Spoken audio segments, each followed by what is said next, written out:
हरे कृष्ण। नमो विष्णुपादाय कृष्णपृष्ठाय भूतले श्रीमते भक्ति वेदांत स्वामी नामिने। नमस्ते सरस्वती देवै गौरवाणी प्रचारिणे निर्विशेष शून्यवादी पाश्चात्य देश तारिणे। वाञ्छाकल्पतरुभ्यश्च कृपा सिन्धुभ्यः च पतितानां पावनेभ्यो वैष्णवेभ्यो नमो नमः। जय श्री कृष्ण चैतन्य प्रभु नित्यानंद श्री अद्वैत गदाधर श्रीवासादि गौर भक्तवृंद। हरे कृष्णा कृष्ण कृष्ण हरे हरे, हरे राम राम राम हरे हरे।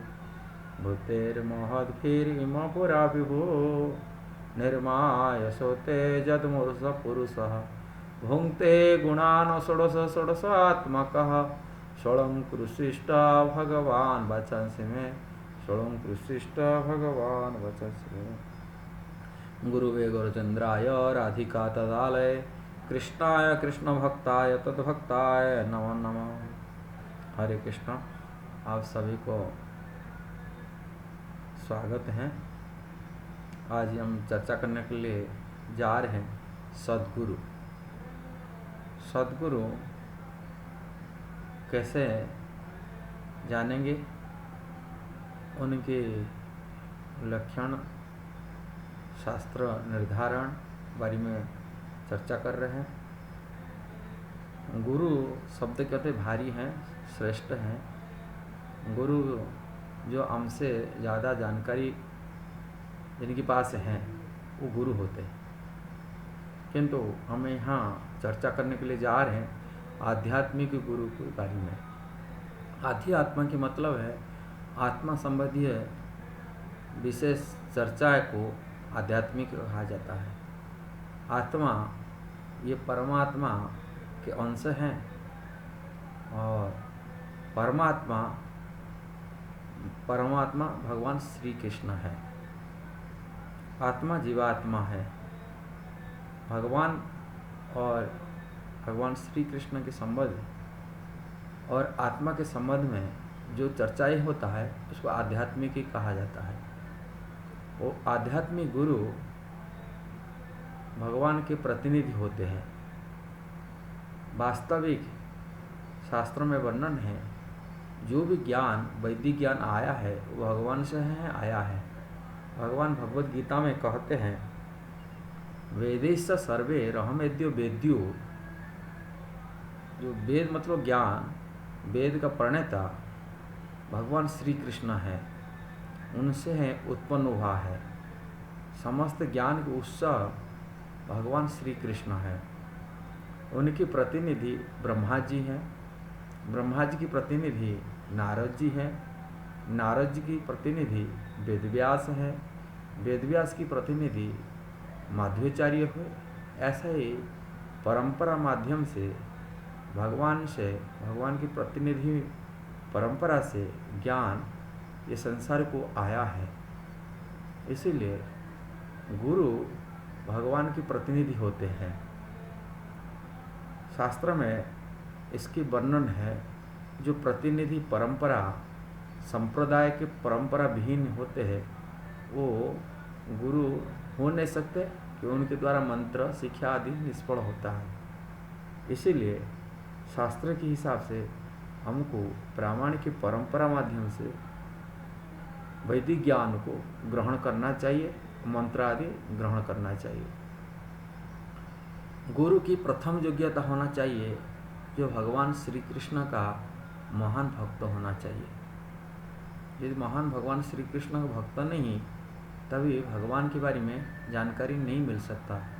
भगवान स्वयं अपनी श्रीमुख में कहते हैं भक्त्या मामा भी जानाति जजमान जस्माति तत्वतः। भगवान के भक्त ही भगवान को ठीक ठीक जानता है। नहीं न में विदुर न सुरगण न महर्षय, न विद्वान लोग को जानते हैं न देवता लोग को जानते हैं न महर्षि लोग को जानते। केवल भक्त ही यथारूप भगवान के बारे में जानकारी है। और परंपरा नहीं होने से भगवान से दिया गया ज्ञान छूट जाता है। परंपरा माध्यम से वो यथार्थ ज्ञान प्राप्त होता है। दूसरी, गुरु का योग्यता होना चाहिए, परंपरा की होना चाहिए। तीसरा, उनके आचरण होना चाहिए। यदि सदाचारी नहीं, आचार्य नहीं हो सकता है। उनके आचरण बारे में भी वर्णन है। रूप गोस्वामी आचरण के बारे में बताते हुए गुरु के 6 आचरण बारे में बताते हैं। वाच वेगम मनसा क्रोध वेगम जिह्वा वेगम उदर उपस्थ वेगम एतान वेगान जो विसहति धीरा सर्वम अपिमं पृथ्वी सशिष्यात्। जो वाच वेगम, वाणी की वेगम, मन की वेगम, क्रोध की वेग, जिह्वा उदर उपस्थ वेगों को जो दमन किया है, वो समग्र पृथ्वी से शिष्य बना सकता है।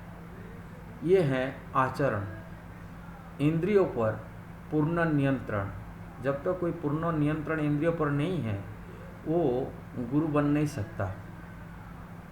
इसीलिए शास्त्र में ये तीनों चीज बहुत महत्वपूर्ण।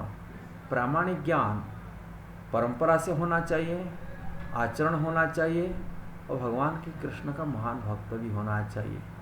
तीनों यदि नहीं, वो प्रामाणिक सद्गुरु नहीं हो सकता है। संसार में आज गुरु के नाम पर एक व्यवसाय चल रहा है, जिससे लोग भ्रमित होते हैं। तथाकथित भागवत कथाकारक जो कथा के माध्यम से अपनी जीविका चलाने वाले पेशादार कथाकारक आज ही गुरु बन के लोगों को शोषण कर रहे हैं। ये बहुत दुखदायी परिस्थिति है। भागवत मतलब है जो व्यक्ति भागवत से शिक्षा मिलता है वो आचरण में निभाता है और भागवत से ज्ञान वैराग्य प्राप्त होता है। किंतु श्रीमद् भागवत प्रवचन करता ज्ञान वैराग्य तो दूर बात है, संसार को लूटते समाज के लिए लाखों लाखों रुपया लेकर के कथावाचक बन के समाज को शोषण कर रहे हैं। ऐसी कथावाचक यदि गुरु बने और समाज के लिए आदर्श क्या बन सकता है। इसीलिए हमको गुरु परंपरा माध्यम से, भागवत परंपरा माध्यम से व्यक्ति भागवत से ग्रंथ भागवत को अध्ययन करना चाहिए। जैसा संसार से विरक्त हो सकते, संसार से मुक्ति का द्वार मिल सकता है। यदि हम परंपरा से वैदिकी ज्ञान को ग्रहण नहीं करेंगे और आचरण सिद्ध व्यक्ति से यदि ज्ञान ग्रहण नहीं करेंगे, भगवान श्री कृष्ण के महान भक्तों से यदि ज्ञान ग्रहण नहीं करेंगे, हम भक्ति नहीं कर सकते। ये संसार में ऐसा ही प्रहलाद महाराज कहते हैं, जिस प्रकार एक अंधा दूसरी अंधा को रास्ता दिखाता है, अंधा जथेन्द्रिय उपनियमाना, एक अंधा दूसरी अंधा को जिस प्रकार रास्ता दिखाता है, ऐसा ही ये भौतिकवादी व्यक्ति वो दूसरी भौतिकवादी व्यक्ति को मार्गदर्शन कराता है, जिससे ये संसार में ये संसारी रूपी गाढ़ा में गिर जाता है। इसीलिए हमको संसार से मुक्त जीव जो भौतिक और संसार की वासना से मुक्त है, भोग विलास से मुक्त है, ऐसा गुरु चुनना चाहिए जो हमको भगवान श्री कृष्ण तक ले जा सकता है। वास्तव की गुरु वो है जो मुक्ति संसार से दिलाता है, हमारा कर्मफल को वो ग्रहण करता है। इसीलिए हमको सावधान होना चाहिए गुरु ग्रहण करने में। इसीलिए हमको के प्रामाणिक भगवान की प्रतिनिधि परंपरा के आचार्य होना चाहिए, जो संसार से संपूर्ण रूप में विरक्त हैं, श्री कृष्ण प्रीति के लिए, संसार के कल्याण के लिए उन्होंने विचरण करते संसार में। इसीलिए हमको प्रामाणिक गुरु सावधान सहकार्य ग्रहण करना चाहिए, तभी हमारा जीवन सफल प्राप्त कर सकते। इसी जीवन में हम भगवत प्राप्ति कर सकते हैं। हरे कृष्ण।